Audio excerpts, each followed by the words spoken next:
Olá, Renan, que bom estar aqui com você hoje, né? Estamos aqui gravando mais um podcast. Então, assim, agradecer muito ao Renan, abrir esse espaço na agenda dele. Renan Keep, nosso presidente de administração do Grupo Águia Branca, né? Batendo um papo aqui informal com ele antes de começar. Acabei descobrindo que já tem 41 anos de empresa, né? Um dos mais, vou falar antigo não, mas mais experientes, né? Do nosso time aqui. E estamos aqui hoje para a gente fazer esse bate-papo com o Renan, para trazer um pouquinho da história nessa série dos fundadores. A gente conversou com o seu Ilmer, né, que juntamente com o irmão Vander e Valécio fundam um grupo Águia Branca, né, que começa a estar fazendo 75 anos hoje. Né. E Renan, que hoje é o nosso, me permita chamá-lo de Renan. Lógico. Né, com tanta, né, é filho do seu Vander, um dos nossos grandes fundadores, a qual tem uma história linda no grupo. Está aqui conosco hoje para trocar uma ideia, bater um papo, falar um pouquinho para a gente dessa história, dessa jornada e desse legado que vem sendo construído nesse tempo. Então, Renan, boa tarde, Renan. Boa tarde, Marcelo. Eu que agradeço a oportunidade de estar aqui, me sinto honrado. Tenho ouvido os podcasts que vocês têm divulgado. Eu acho que tem sido uma experiência muito bacana, ouvir muita gente, muita coisa vivida e tem sido muito legal. E é muito bom para mim estar aqui com vocês e vamos bater nosso papo aqui. Isso aí. E assim, só para conversar um pouco, o Renan, ele atua também, ele é conselheiro no grupo de administração da Divisão Comércio, que sempre traz muitas interações interessantes, e como a grande experiência dele é na parte da aviação, né, toda a jornada dele, uma grande parte da jornada dele foi construída na aviação, ele traz todo esse viés de cuidado com o cliente, né? Porque uma coisa que o grupo tem é saber lidar com o cliente. São valores do grupo muito fortes e ele vem sempre puxando para esse viés, né? Esse cuidado que a gente tem que ter com o cliente. Né? Isso para a gente tem sido uma joia, né? O cliente. Né? A nossa história, né? A história do Grupo Águia Branca, sempre fui aluno desse aprendizado, continuo até hoje aprendendo, né? Mas os nossos fundadores, né? Aqueles que desenvolveram a história da empresa, sempre nos ensinaram, né, realmente ter o cliente como foco. A gente fala hoje de botar o cliente no centro, né, e tal, mas assim, é o cliente realmente como alvo da nossa atenção e é o que a gente sempre desenvolveu na área de passageiros. Né? A área de passageiros tem uma operação muito intensa, né? Tem muito desafio para prestar um bom serviço, mas assim, a gente sempre procurou tratar o cliente com muito cuidado, com muita atenção, fazer realmente uma boa experiência de consumo. Né? Uma viagem de ônibus é uma experiência longa, né? Que começa na compra da passagem e se estende de uma forma, às vezes, longa. Então, assim, a gente sempre teve um cuidado muito grande com isso, em diversos aspectos, né? Na apresentação do produto, no relacionamento com os nossos, da nossa equipe com o cliente, os processos ligados à segurança. Né? Então, tudo isso, quando a gente fala botar o cliente em primeiro lugar, não é uma coisa só não é só um sorriso, né? É o que realmente é a entrega, né? Aquilo que você vai assegurar, aquilo que você vai proporcionar de experiência para o cliente. Né?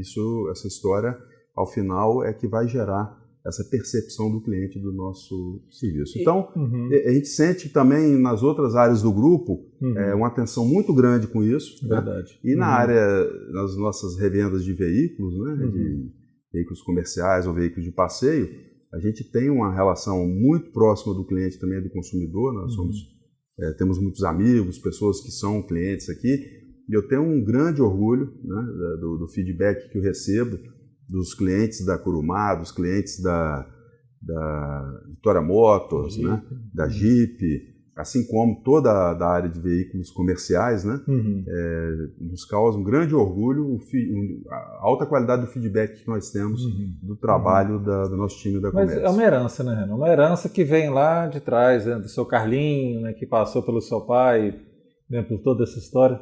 Traz um pouquinho isso pra gente, Renan. Assim, como é que foi isso para você? Você que nasceu lá no berço, lá, você também nasceu lá em Colatina? Como é Rapaz, que para dizer a verdade, eu nasci em Barra de São Francisco, que é mais ao norte um pouquinho, mas fui criado em Colatina. Minha infância toda em Colatina, e eu sempre convivi muito na casa dos meus avós, tanto o pai da minha mãe, o Secato, como o meu avô Carlos, o vovô Carlinhos. Eu ia muito na casa do vovô Carlinhos. Eu, Décio, tinha um outro primo, o Benito também. Você chegou a conviver com ele então, né? Muito, convivemos muito. Ele era uma figura muito marcante, né? E ele era marcante falando pouco.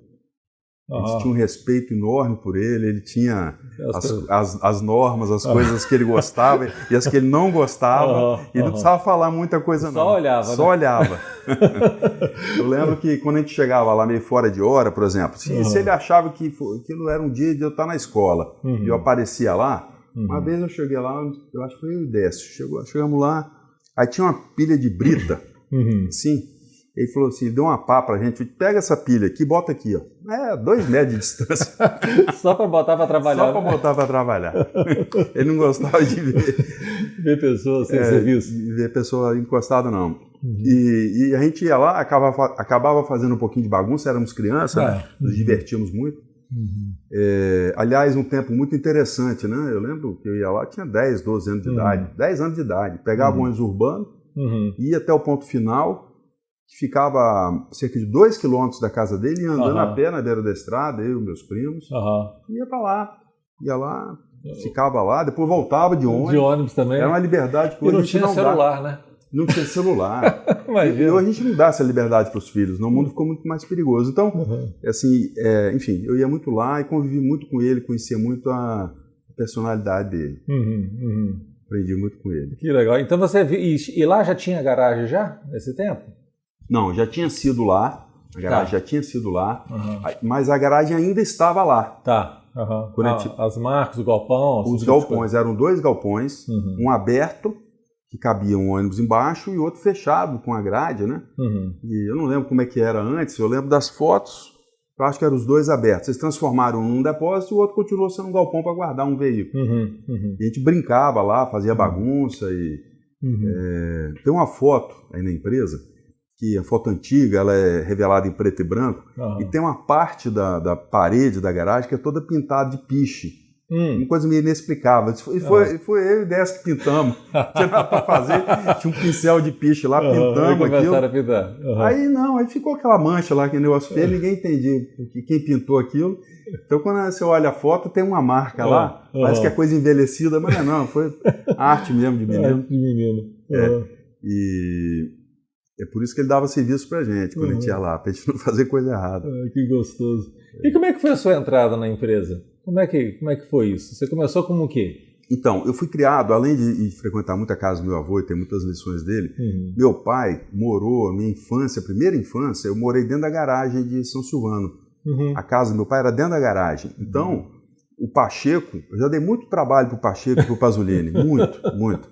Eles eram chefe de oficina, eu ia para lá, brincava, fazia carrinho de rolimã e aprontava. Então, assim, eu vivi dentro da garagem, minha infância. Ia lá no escritório, perturbava o Corbélio e assim, eu sempre tive uma relação com a empresa, era minha família, a empresa era minha família. Então, quando eu fiz 18 anos, eu já tinha muita vontade de trabalhar. Muita vontade de trabalhar. Então, quando eu passei no vestibular, eu fui estudar administração de empresas, já entrei na empresa. Eu diria que meu primeiro dia de trabalho foi antes do meu primeiro dia de aula. Foi uns 15 dias antes. Então, E você estava com que idade? Foi um mês antes de eu fazer 18 anos. Tá. Um mês antes. Para 18 aí. Um mês e 5 dias antes de eu fazer 18 anos, eu estava trabalhando lá. E acabei rapidamente, com um pouco mais de um ano e meio mais ou menos, porque eu comecei como estagiário, então eu trabalhava meio expediente. Mas com um ano e pouco eu queria assumir alguma coisa. Aí eu passei minha faculdade para a noite, eu fiz minha faculdade quase toda a noite. E trabalhava à noite e trabalhava de dia? Trabalhava o dia inteiro, porque no início eu trabalhava meio expediente, né? E fazia faculdade de manhã e trabalhava à tarde, era o estágio. Aí depois eu queria engrenar no serviço, então eu trabalhava expediente normal e fazia faculdade à noite. E era o que o serviço? Olha, eu tive um período, eu entrei em 1980, né? Eu tive uma primeira etapa que foi muito interessante, equivale um pouco ao programa Trainee de hoje, que a turma, os jovens da família fazem. Eu fui passando de área em área, então eu fiquei cerca de 1 ano e meio.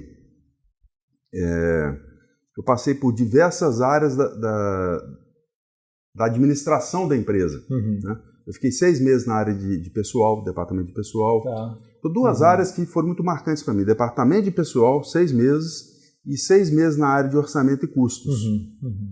E foram 2 áreas que eu aprendi em empresa. Departamento de pessoal, você aprende tudo da relação. Eu aprendi a fazer uma admissão, fazer uma folha de pagamento, fazer demissão, férias, o que é uma RAIS, tudo. Naquela época já tinha isso tudo. E depois, quando eu fui trabalhar em orçamento e custos, passei a lidar com toda a produção da contabilidade, né, todo o output da contabilidade, e passei a conhecer de uma forma muito intensiva toda a estrutura de custo de receitas de uma empresa de ônibus. Então foram experiências assim, breves, mas muito intensas. E aí nós tínhamos uma empresa no grupo, passei por outras áreas também, da área de administração, mas foi mais rápido. Aí nesse contato, tanto de contabilidade quanto de folha de pagamento, nós tínhamos uma empresa no grupo que era Start, processamento de dados, que na época as empresas não tinham computador, muito menos PC. Isso não existia. O personal computer veio bem depois. Algumas poucas empresas tinham um computador grande, né? A Águia Branca na época já tinha tido um IBM /3 e já tinha, por necessidade de migrar para uma máquina maior, ela comprou um IBM maior e montou uma empresa de prestação de serviço. Então nós tínhamos uma empresa, o Grupo Águia Branca tinha uma empresa de prestação de serviço informática em 1980. Né? Então em 81, 82 eu fui trabalhar nessa empresa. Foi aí que eu falei, não, eu tenho uma oportunidade boa aqui, eu quero trabalhar o dia inteiro. E eu assumi uma gerência comercial. Eu fiz um curso rápido de informática na época. A empresa estava migrando desse IBM /3 para um IBM 370, que era um mainframe, na época era um dos maiores computadores do Espírito Santo. Fiz um curso rápido e tal, e nós tínhamos um vínculo com um fornecedor de software, que era a ADP Systems, que existe até hoje no Brasil. E eu fui atuar na área comercial, fui vendedor de softwares. Então foi aí que eu resolvi trabalhar o dia inteiro. E descobri que era um bom vendedor. Vendi muito software. Vendi muito. Contabilidade, folha de pagamento. Esse software que rodava na Águia Branca e sobrava um tanto, você vendia para os outros. Né? Não, a máquina tinha espaço sobrando. A gente fazia os serviços da Águia Branca. Nós operávamos o software dessa soft house aqui, que era a ADP System, e também fazíamos serviços para bancos à noite. À noite a gente rodava 25 bancos. Os bancos não eram online. Toda noite tinha que processar os cheques e emitir os relatórios. E rodava dentro do computador da Águia Branca? Dessa empresa, que era a Start. Da ADP. A Start processamento de dados. Então lá rodava software ADP, rodava software dos bancos e rodava os softwares da Águia Branca. Então eu fiquei nesse segmento de vender software da ADP Systems. A própria Águia Branca não usava os softwares da ADP Systems, ela tinha os softwares próprios. E eu tinha uma queda de braço grande, que eu queria vender software da ADP para a Águia Branca e era muito difícil, porque a Águia Branca era muito exigente. Queria o software tailor-made, feito só para ela, certinho. Enfim, eu vendi alguma coisa para a Águia Branca, mas eu vendi muito fora. Vendi para o estado todo. Eu lembro que vendi muita coisa. Me descobri um bom vendedor.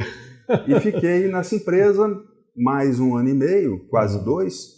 Então, quando eu já estava atingindo aí seus 3 anos e meio, eu lembro que foi em agosto de 83, o projeto já tinha ficado maduro, a gente tinha conseguido penetrar no mercado capixaba, já tinha um time comercial de se desenvolvendo também. O diretor da empresa era o Carlos Aquer, o diretor da Start, processamento de dados. Eu conversei com o Carlos. Parente do Felipe? É parente. Parente, porque Zaqué também é? É Zaqué, mesma forma de escrever, Zaqué. E na época eu fiz uma reflexão, aí eu fui lá na minha raiz, na minha essência, e falei, não, meu negócio é empresa de transporte. Eu saí da empresa de transporte, mas ela não saiu de dentro de mim. Eu continuava apaixonado pela empresa de ônibus e Eu gostava do negócio de ônibus mesmo, né? Aí voltei para a empresa e, na época, eu fiz uma escolha, porque quando eu estive lá no início, na aviação Águia Branca, eu fiz um estágio, passei por várias áreas, mas não tinha uma área foco, né? De novo, parecido com a experiência do trainee, onde o jovem passa por algumas áreas, depois ele foca em alguma área. Aí eu já com algum tempo de empresa, já com um pouco mais de clareza do que eu gostava e tal, eu fiz uma escolha, eu achei que havia uma oportunidade numa área que eu tinha, eu gostava. Eu quis trabalhar na operação da empresa. Tá. Os jovens, normalmente, naquela época, queriam mais a área financeira, o marketing, a área... Tanto que eu lembro que na época o Ailton me perguntou assim, você tem certeza que você quer vir? Esse negócio de ônibus isso é pesado, isso é 7x24, você está lá numa empresa de computação, você vive num outro... Um ar-condicionado. Num outro ambiente. Então eu falei, não, tio, eu tenho certeza disso, eu quero vir para cá. Eu fui trabalhar no tráfego de uma empresa de ônibus como aprendiz de novo. Eu já era gerente comercial dessa empresa, na Start. Eu larguei uma gerência para voltar com a posição em termos hierárquicos, assim, uma posição bem simples, né? E fui lá. Eu resolvi que eu queria aprender aquilo e seguir naquilo ali. Eu sabia que não seria uma caminhada curta. Eu já fui para aquela oportunidade, né? Na época tinha muita oportunidade nessa área operacional. Não tinha muita gente disposta na época. Então eu enxerguei a oportunidade e falei, não, eu vou me desenvolver nisso aí. E engraçado, me corrige se eu tiver com uma visão errada. Meu tráfego é o coração, né, da aviação que controla o horário do ônibus, o que chega, o que sai, tudo.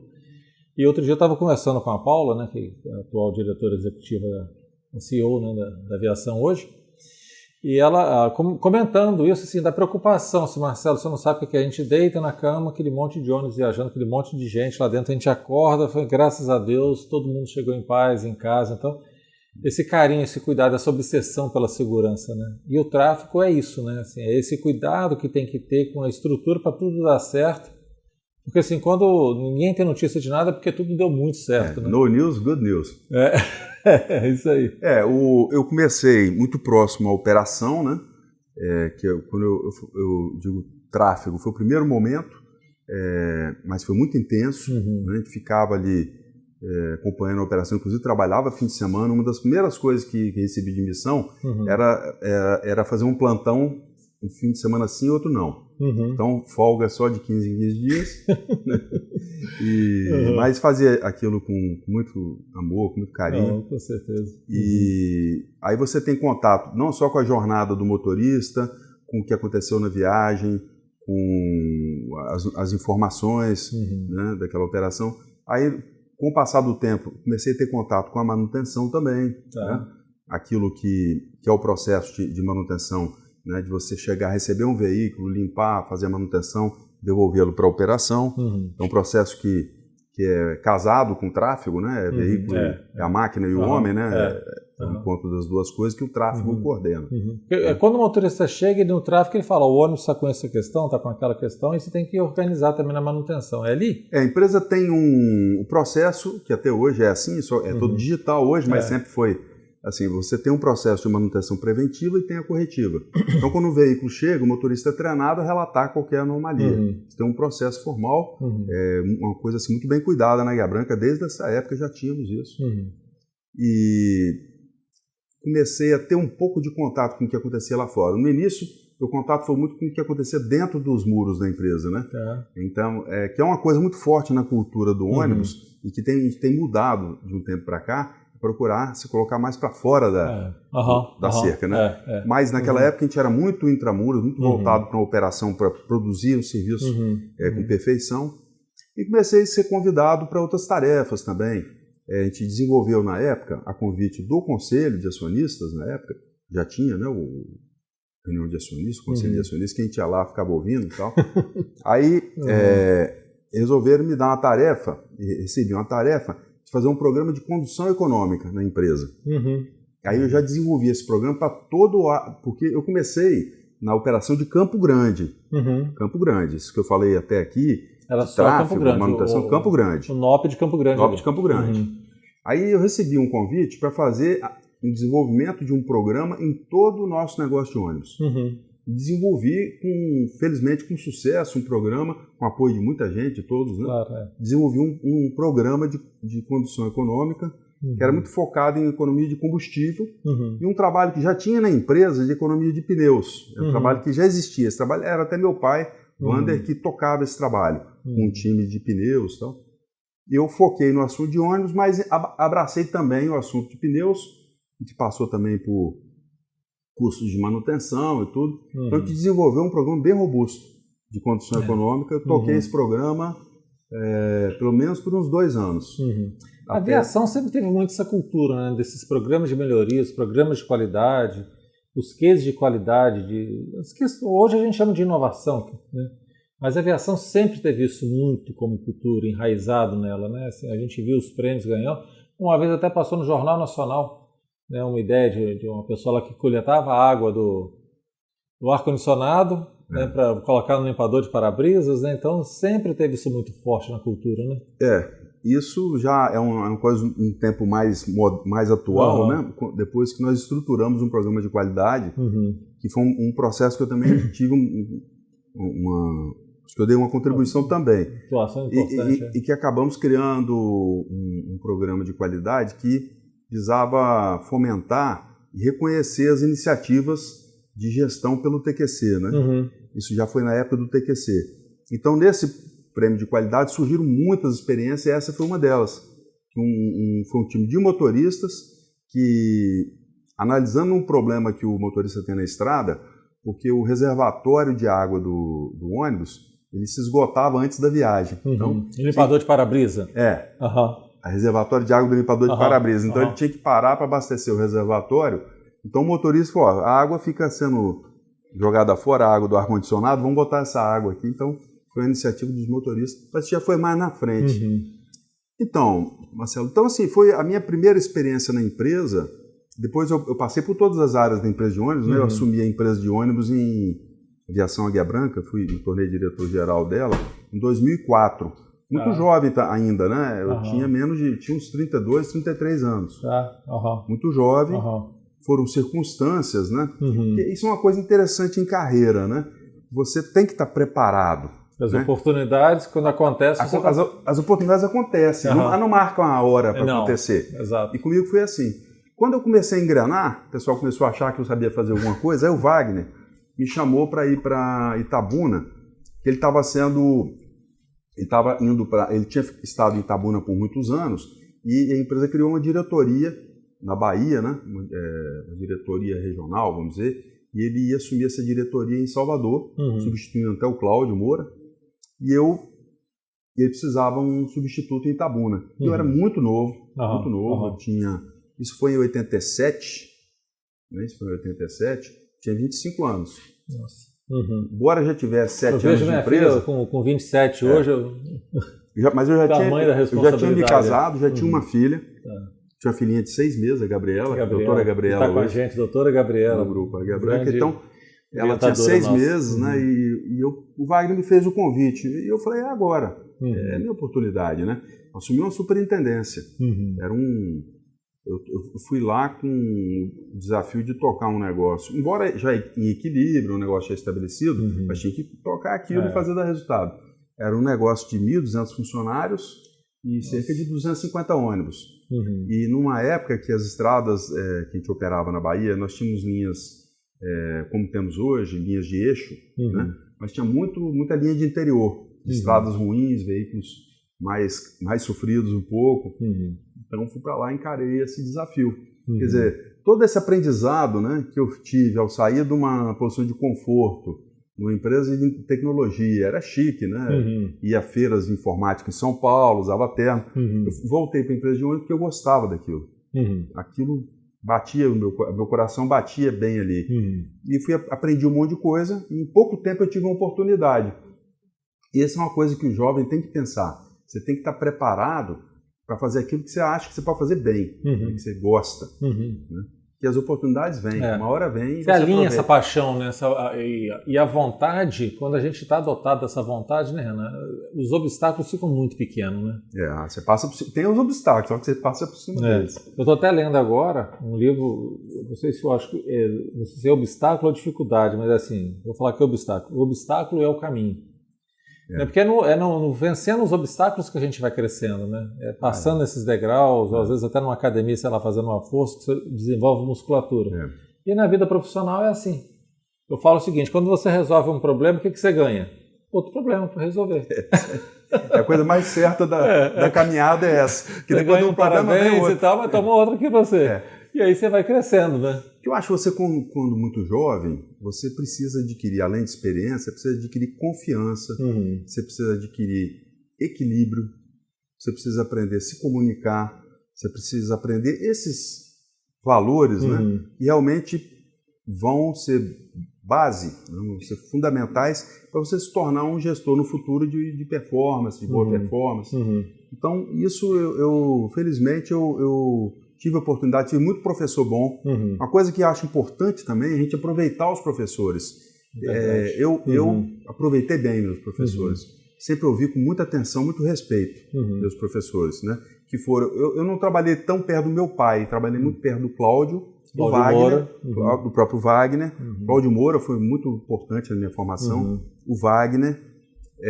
Depois que eu fui lidar mais com o Newton e com o Suailmer. Mas meu pai também, mas assim, muito, muito, muito próximo do Cláudio, do Wagner, depois do Newton.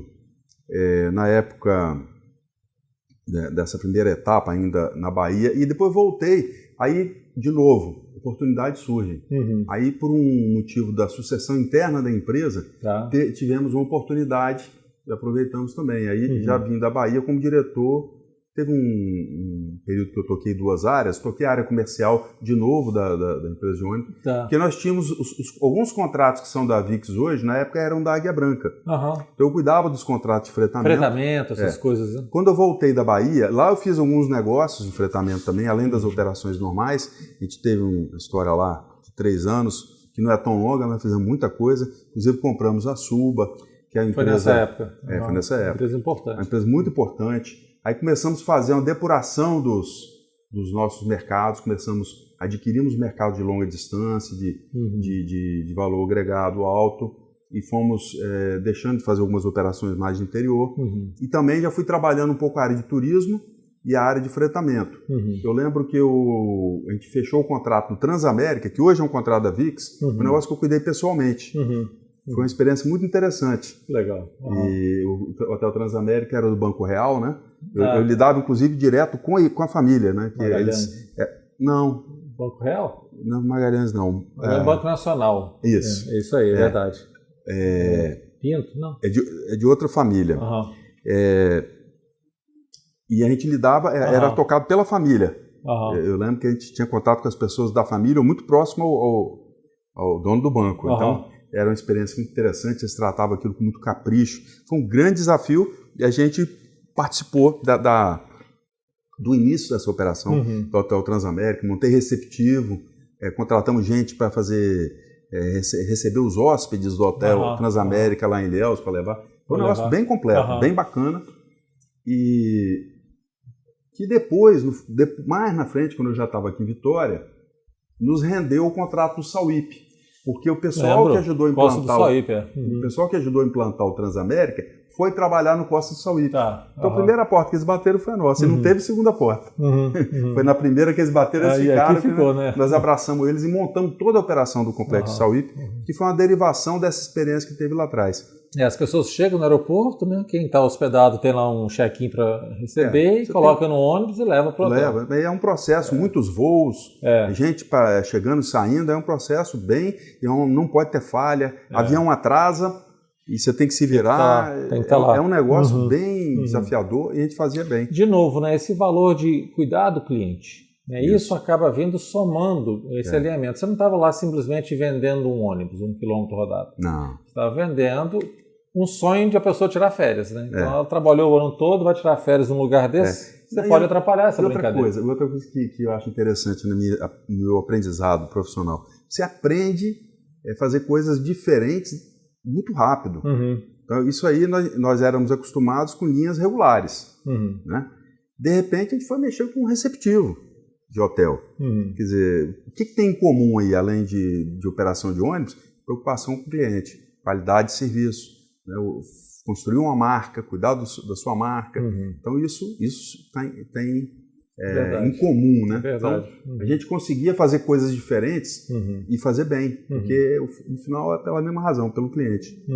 Fizemos outras iniciativas também, ainda lá na Bahia, que foi, nós ganhamos o contrato da Bahia Sul. Tá.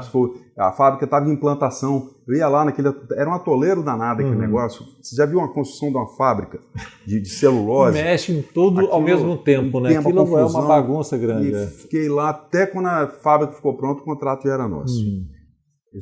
Enfim, então, quando eu vim para Vitória, eu já vim além do aprendizado operacional, eu já vim com aprendizado comercial. Né? Eu fui desenvolvendo comercialmente, e comercialmente, o ônibus na Bahia, a gente teve um contato muito rico, que até hoje, por exemplo, em Itabuna, o prefeito anda de ônibus, o juiz anda de ônibus. O ônibus e o avião, eles se complementam naquela distância. Tá. Às vezes a pessoa quer ir no horário de avião, voltar no de ônibus por causa do horário. Não é tão abastecido assim de avião, né? Eu participava do Rotary, por exemplo. Eu, jovem, garoto, participava do Rotary. Meus colegas do Rotary eram todos meus clientes. Então, assim, a gente passou a ter uma visão da área comercial lá muito mais rica. Próxima, né? Muito mais próximo do cliente, entendendo o cliente bem de perto e prestando serviço de alta qualidade. Então, quando eu vim para cá, eu vim para assumir exatamente uma área comercial que o grupo estava montando, né? E me chamaram para essa oportunidade, montando uma área comercial, então, para o Grupo Águia Branca. Mas já na sequência, por uma questão de sucessão, o Cláudio Moura foi assumir uma empresa que ele... Ipatinga, né? Em Ipatinga, ele assumiu a empresa, ele era o diretor de operações. E com um ano que eu estava na área comercial, eu fui chamado para acumular a área de operações. Então... Então, assim, já que você está resolvendo bem esses problemas aqui, toma mais um. Mais um pouquinho aqui. Que a área de operações nada mais é do que toda a empresa, né? Toda a operação da empresa, incluindo manutenção, vendas, tráfego, tudo, da empresa toda. Então, enfim, foi um ciclo relativamente rápido. Isso aí nós já estamos falando em 1992. Eu tinha, então, 12 anos de empresa, já estava numa posição, assim, bem relevante, né? Assim, bem relevante, né? Verdade. Que foi construída lá desde o primeiro dia que eu entrei na empresa, ganhando salário mínimo, batendo ponto e aprendendo a somar ficha. Bateu ponto também, Renan? Bati ponto. Cumprir horário, chegar às 8. Lógico. Não, 8 não, era 7h20. 7h20? 7h20. Lá em Campo Grande. Então, em Campo Grande. Campo Grande. Então, aquele trabalho, o primeiro trabalho que eu recebi na empresa foi o Wallace Serafim, foi o meu primeiro chefe. Nossa. Ele me deu um bolo de ficha, assim, era ficha de motorista, tinha que somar as horas, né, do motorista e fazer a coluna vertical, bater com as colunas horizontais. A soma tinha que bater. Na mão, né? Na realidade, era uma conferência de soma. Né? Aí eu fiquei muito orgulhoso, porque eu baixei uma pilha de fichas, assim, de uns 50 centímetros, não sei quantas fichas tinha ali, para somar aquilo tudo, tipo assim, 2 horas eu tinha somado aquilo tudo. Eu falei, que bom, muito bom o serviço. Aí ele me levou na sala ao lado, abriu a porta, devia ter uns 10 metros cúbicos de papel ali. Agora você vai conferir essas aqui. Que agora. Isso! Fiquei 2 meses somando ficha, eu aproveitava para fazer outras coisas. Né? A ficha era amarela, se eu fosse só somar aquelas fichas, ia ficar da cor das fichas. Né? Então eu somava um pouco de ficha e aprendi outras coisas. Eu fiquei 2 meses conferindo. Trabalho tinha serviço lá de 2 anos que eles não tinham tido tempo. Aí eu botei em dia. Então, assim, comecei com essa. Mas eu fiz com raça, com afinco, com prazer, né? Eu gostava de entregar aquele serviço pronto. Ficava orgulhoso. A satisfação de entrega, né? Esse negócio é muito legal. Com essa mesma energia que eu fui completando o aprendizado e assumindo as posições na empresa. Né? Um pouco mais de complexidade, ou muito mais complexidade, não importa, mas com a mesma determinação, o mesmo amor pelo trabalho. E à medida, voltando àquilo, né, a gente vai aprendendo a lidar com as dificuldades e vem dificuldades maiores, que é onde que a gente cresce e é onde que a gente vai pegando essas responsabilidades e aprendendo aí, né, e desenvolvendo. E pega com o mesmo amor, com o mesmo afinco até hoje, né? Que a gente participa das reuniões com você e a gente vê o brilho no olho, essa dedicação que é tão importante para a gente, né? Muito legal. Eu tenho um enorme prazer em trabalhar, gosto muito. Mas aí vamos caminhar um pouquinho mais para cá. Aí você vem chegando mais na atualidade da aviação. Antes dessa pandemia, assim, só para trazer um número de grandeza, porque nem todo mundo da comércio tem noção do que é uma operação de ônibus, né? Quantos passageiros, mais ou menos, a gente transporta por ano aí, antes dessa pandemia, claro? 10 milhões de passageiros. 10 milhões de passageiros. Nós já tivemos números maiores, porque, com o passar do tempo, nós fomos saindo de mercados de linha de interior e linha curta, que tem muito embarque e desembarque, e migrando para linhas mais longas. Né? Então, nós já chegamos a transportar cerca de 15 milhões de passageiros. Mas quando você bota em PKT, que é a unidade que você cruza passageiro versus quilômetro, então a empresa, obviamente, hoje é muito maior do que no passado. Né? Então, a gente transporta 10 milhões, transportávamos antes da pandemia 10 milhões de passageiros, uma quilometragem de cerca de 80, 90 milhões de quilômetros. 80 milhões de quilômetros. Isso é muito legal, porque a gente que está aqui às vezes fica achando que o nosso mundo é grande e tal, não sei o quê, mas esses valores, esses princípios, né, que o grupo ele nasce com a empresa de ônibus, né, que a gente tem visto aí nesses últimos 75 anos aí. E aí, assim, como é que é cuidar de 10 milhões ou 15 milhões ou X milhões de cliente satisfeito, né? Porque se não tivesse satisfeito, não tinha progredido, não tinha chegado até aqui. Né? Como é que é essa herança, como é que isso é forte, como é que isso permeia para todo lado. Às vezes a gente fala, estou atendendo um cliente aqui, eu tenho que ter o mesmo cuidado de um cliente ali e tal, porque isso cruza. Isso gera muito valor para a gente, né? Cria essa reputação que a gente tem tão bem no mercado e vai construindo esse nosso legado aí. Né? É muito bonito isso, né? Muito legal. Eu tive um professor muito forte nisso, não só mas assim, o que eu lembro muito que foi o Cláudio. O Wagner também tinha essa pegada muito forte também. É quem teve muita experiência lá na Bahia. Na Bahia, né? Ele contou isso aqui pra gente. E o Cláudio, quando eu comecei a atuar aqui, ainda antes de ir para a Bahia, eu trabalhei um tempinho com o Cláudio. Então ele me motivava muito, incentivava muito que fosse para a rodoviária, no dia do movimento, no pique e tal. Para ir ver, né? Para ir ver, ir lá fazer parte daquilo, ajudar e tal. E a gente foi desenvolver, a gente via na rodoviária, assim, era um ambiente que às vezes a empresa não assistia aquilo, não sabia que acontecia direito aquilo. Porque muitas vezes a experiência do cliente que vai ficar marcada é aquele dia do desafio, aquele dia mais difícil, é o dia do carnaval, é o dia do feriado prolongado, e que a experiência, por ter muito volume, a experiência pode apresentar problemas para o cliente. Então o Cláudio me estimulava muito, falando, não adianta você ir na rodoviária num dia de semana qualquer, quarta-feira à tarde. Né? Você tem que ir na rodoviária no dia do pico. Eu lembro que eu tive algumas experiências, por exemplo, e pegava um feriado, ia lá na ponta, um dos nossos destinos, enxergar o retorno lá naquele dia. Conceição da Barra no Carnaval. Isso eu fiz algumas vezes, até porque eu ia passar Carnaval na Barra, então o que eu fazia? Por exemplo, sexta-feira, meus amigos eu estava embarcando meus amigos. Eu já peguei um ônibus desse, né? Embarcando meus amigos lá trabalhando. Pô, Renan, você vai ficar aqui trabalhando? Vai pro Carnaval? Eu falei, calma. Depois eu chego lá. Eu chego lá. Eu só chegava lá no sábado à tarde. Mas eu ia também. Mas lá no último dia de Carnaval, em vez de eu ficar no clube, eu ia lá para a rodoviária, para ajudar a desenvolver o movimento. E a gente atuava. Então a gente ajudava a desenvolver um processo que a empresa de ônibus inicialmente, lá atrás, ela era muito focada na sua operação. Manutenção, segurança, que isso é básico no transporte de pessoas, né? Mas as empresas com o tempo foram aprendendo a desenvolver um método, um processo mais voltado à satisfação do cliente. Então a gente desenvolveu muita coisa, né? Em atendimentos em momentos desafiadores. E isso foi uma coisa que eu lembro que eu aprendi e que a gente fazia com muito capricho, né? Ao ponto hoje de a gente ter uma forma de se relacionar com o cliente muito boa e a gente recebe uma pontuação muito boa hoje do cliente. Nosso NPS é muito bom na Águia Branca, a níveis de serviço aéreo, eu diria. Nosso NPS, é verdade. Assim, às vezes nem todo mundo que vai nos escutar, às vezes tem a oportunidade de entrar num ônibus, né? Da aviação. E assim eu tenho, porque vira e mexe, eu estou perto de vocês lá ou na aviação, ou às vezes vai na Vitória Dias para fazer algum reparo, e eu entro, o nível de limpeza do ônibus, né? O aroma do ônibus, né? O cuidado, o zelo que tem é impressionante, né? Esse cuidado, né? Como é que isso transmite, né? Então, assim, conversando com as pessoas da operação, como é que fala a atenção, o café, a água, o estofado, né?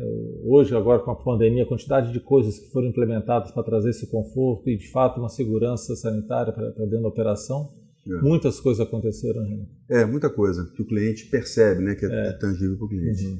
Bom, falando da empresa de ônibus, aí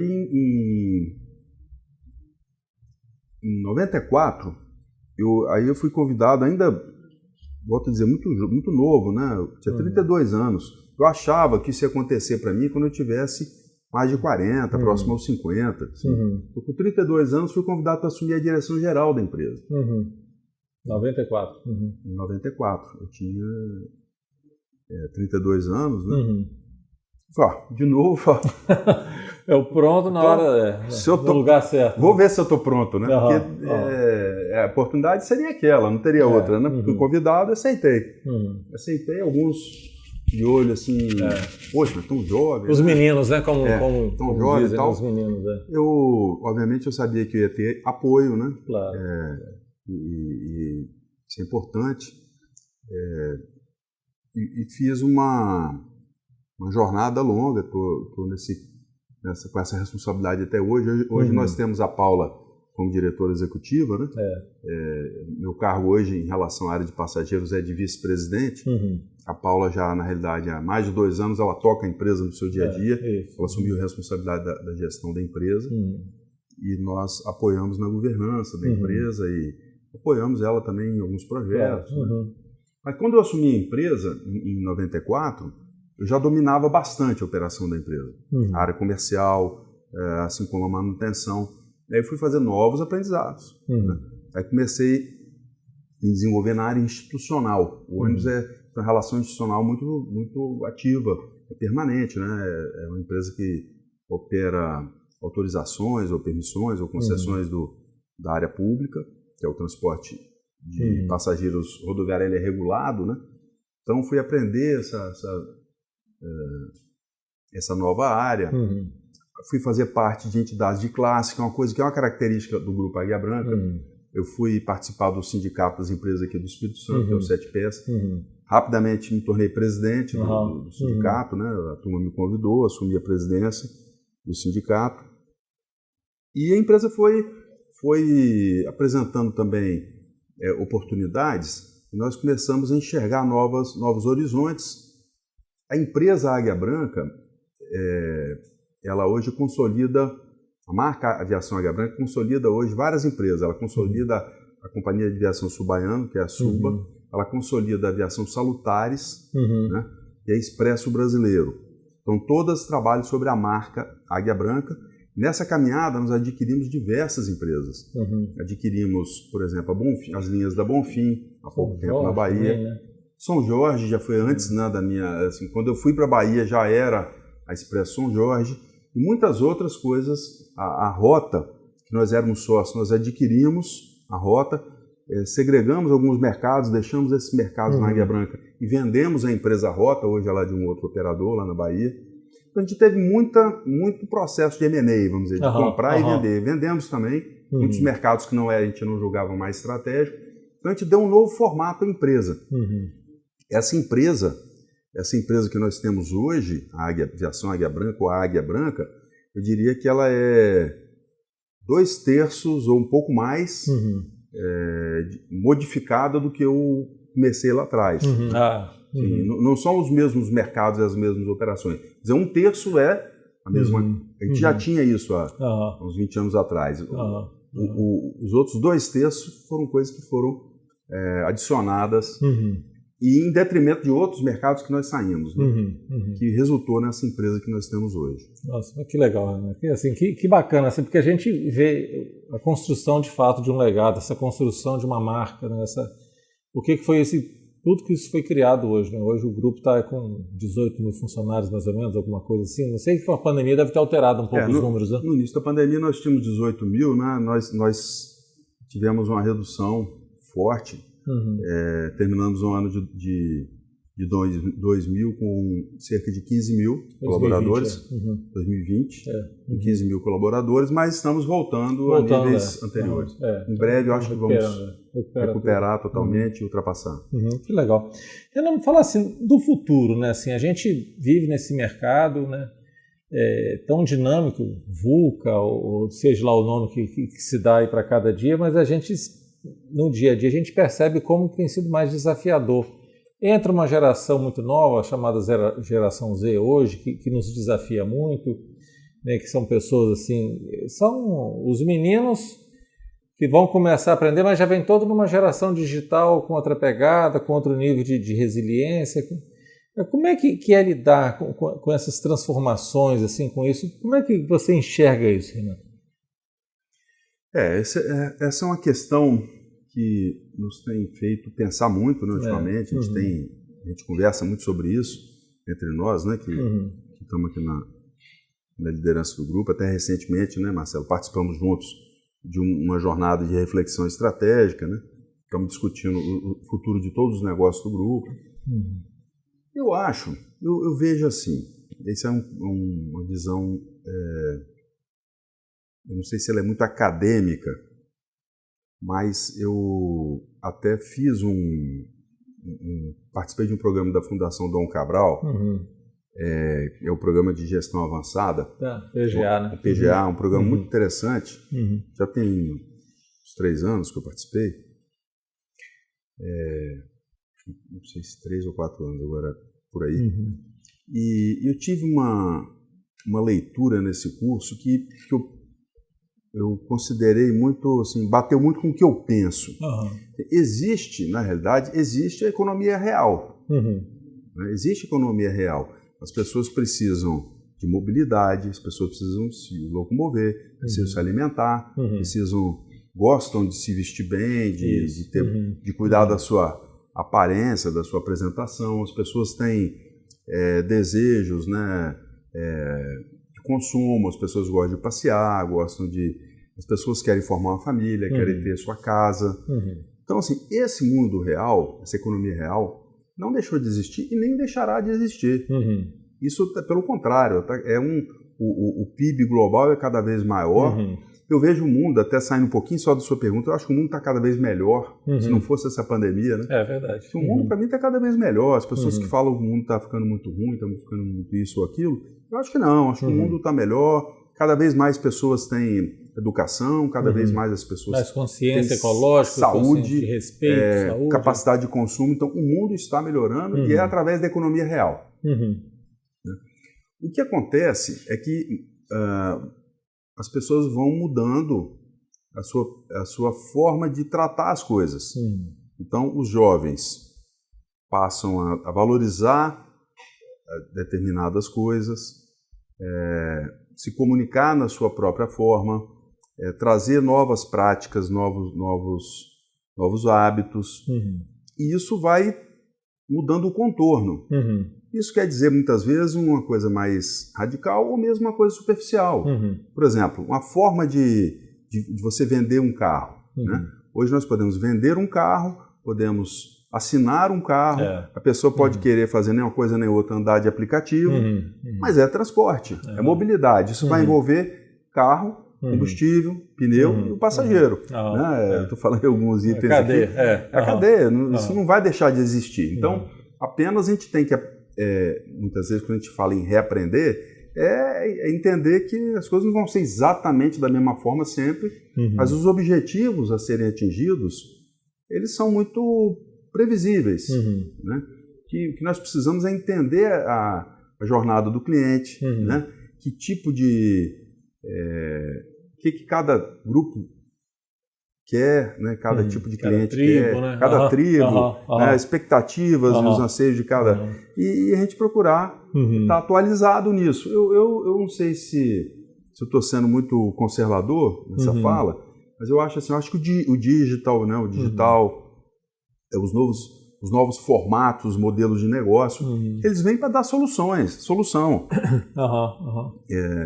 Eu não vejo pessoas deixando de gostar dessas coisas que eu citei, assim, como um bom prato, como um bom filme, como uma boa companhia, bom papo. O modelo de sucesso ainda, ele ainda está um pouco ligado nessas coisas que você está falando, né? Então, e às vezes cria a gente fala uma espuma danada, uma ilusão danada, que as pessoas não querem mais isso, elas querem só viver experiências, mas na hora que você vai na vida real, ainda tem muita gente que deseja comprar um carro. Eu vou te falar que a grande maioria que eu converso com os amigos dos meus filhos, daqui e dali, tem um tanto que já pensa de outra forma. Mas eu acho que essa economia real que você está falando, ainda ela é muito próxima. Ela ainda... Essa questão, por exemplo, do jovem, vamos falar que a gente está aqui dentro da Curumar, né, falando de comércio, então vamos falar de carro. Algumas pessoas falam, os jovens não querem mais ter carro hoje. Ok, pode ser que alguns não queiram mesmo, nem venham a ter um carro, mas é uma pequena quantidade. Em algum momento, esse jovem vai se casar, vai formar uma família e vai ter um filho. Ele vai entender esse assunto de outra forma. Na hora que tiver que acordar de madrugada para levar um filho em algum lugar que precisar, ou coisa assim. Ele vai começar a rever. Fazer compra no supermercado, essas coisas, ele vai mudando os padrões. Vai começando a rever. Então, assim, a gente tem que entender também aquele que não quer ter um carro. Eu conheço jovem que não tem carteira. Eu conheço. Eu sei, esse cara, se ele chegar a uma certa idade, ele realmente não vai ter mais carro. Porque... Mas não é um número. Não é a maioria. Não é a maioria, não. São traços estatísticos da minha percepção também. Eu vejo assim. Mas, sobretudo, o que eu acho que a gente tem que enxergar é que os novos hábitos, as novas mudanças no valor que as pessoas dão para cada coisa, são ajustes e que a gente tem que estar antenado, ligado ou até se antecipando, até oferecendo coisas que a pessoa nem esperava, e você vai ter sucesso nessa relação ao fazer isso com capricho, fazer coisa bem feita, fornecer serviço bom, produto bom. Isso é o que todo mundo no final quer. Legal. Renan, eu fico sentido com o tempo, né? Que esse danadinho não para, né? E vai andando e a gente tem que estar caminhando. Mas assim, deixa um conselho para a gente, uma dica, uma fala, até para quem está começando na empresa. Que conselho você daria para esse pessoal que está chegando aí? Bom, se reparar o que eu falei aqui, eu falei muito mais a minha história profissional do que eu propriamente estou fazendo atualmente. Né? Na presidência do grupo, participando de toda a governança do grupo, eu foquei mais na minha história. Eu acho que a maior mensagem que eu posso deixar hoje, ou a melhor mensagem que eu posso deixar hoje, é que fazer uma boa jornada, uma boa caminhada profissional é muito importante para você ser uma pessoa feliz, né? Para você atingir a felicidade. Não existe a felicidade plena nem eterna, né? Mas eu acredito que uma boa construção, na boa construção, numa boa construção da nossa caminhada, da nossa jornada, eu acho que se desenvolver como um bom profissional é muito importante. Eu sempre falo o seguinte, para você ser um bom profissional, você tem que procurar fazer o que você gosta. Porque você não vai conseguir dar o máximo se você não estiver fazendo o que você gosta. Verdade. Né? A vida profissional é desafiadora. Você tem que, como você falou, todo dia vencer um desafio, vem outro. E para você ter vida, ter vontade, vibrar, transmitir vibração, né? Liderar pessoas, você tem que gostar do que você faz. Eu acho que escolher bem, procurar, não é propriamente fazer aquilo que é o sonho da pessoa, mas fazer aquilo que você gosta, ou gostar do que você faz. Né? Procurar gostar do que você faz e desenvolver uma boa carreira, eu acho que é uma das bases de uma pessoa feliz. Eu acredito muito nisso também, falo até isso muito com o time, assim, a gente tem um sonho, né, que chamamos de propósito, né, que é uma meta, o que seja, né? E quando a gente está alinhado com isso, que são coisas do bem, são coisas que a gente percebe um sentido, né, um real sentido desse propósito, quando a gente está alinhado com isso, fica tão mais fácil, né? A coisa fica muito mais leve e a gente vai superando e essa vontade que a gente comentou há pouco tempo agora, ela vem e ajuda a gente a vencer essas dificuldades que tem. Às vezes você acordar um pouco mais cansado, ou dormir um pouco mais tarde, ou dormir mal, e às vezes os resultados que você planeja tanto não chegam, mas você não conseguiu aqueles, mas você aprende um tanto de outras coisas, até como não fazer, né? Mas quando você está alinhado com esse sonho, fica mais fácil, né? A gente vai mais fácil. E vamos juntos, né? Vamos juntos, vamos sempre com um time, sempre com outras... ninguém trabalha sozinho, né? Você precisa sempre da equipe ou mesmo de parceiros, né? Nas relações com o cliente, nas relações com o fornecedor, você tem que ter um bom ambiente, né? E isso é construído com esse tipo de sentimento, né? Com esse tipo de vibração que a gente está falando aqui. Eu, às vezes, me deparo até com alguns desafios grandes, né? E você para pensar assim, nossa, eu tenho essas coisas para enfrentar agora, nos próximos dias. Mas uma coisa que eu sempre busco dentro de mim é a confiança de que nós somos capazes de enfrentar as coisas. Nem sempre vai ser fácil, nem sempre você tem a resposta completa para aquilo ali. Às vezes você sabe que você vai enfrentar uma coisa nessa semana ou na próxima, difícil. Você vai ter que tomar decisão, ou vai ter que se posicionar, e que aquilo não é fácil. Mas quando você já adquiriu uma certa confiança, uma certa experiência, você sabe que você vai fazer o melhor possível, né? Eu acho que é tendo essa certeza que a gente consegue sempre caminhar e fazer o melhor possível. Renan, muito obrigado, assim, te agradeço de coração a oportunidade, né, abrir esse espaço na sua agenda para estar aqui com a gente, né, essa generosidade de estar compartilhando essa história, né, tão bonita, né, desse grupo que tem feito tão bem à sociedade de uma forma geral, porque a gente vê, com todo mundo que a gente vem conversando, o quanto de influências positivas que foram geradas ao longo dessa história, né? Não só valores financeiros, né?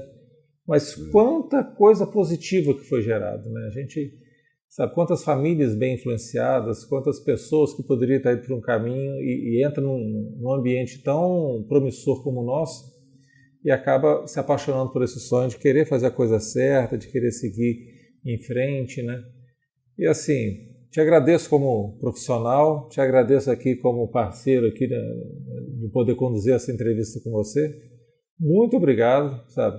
Eu devo fazer uma consideração final aqui, eu vou deixar um espaço para você, assim, para deixar uma palavra para o pessoal aí, deixar você encerrar aí para a gente aí. Bom, Marcelo, foi muito bacana, também foi um prazer para mim. A gente conta um pouco da nossa história, não porque quer se colocar como um professor, né?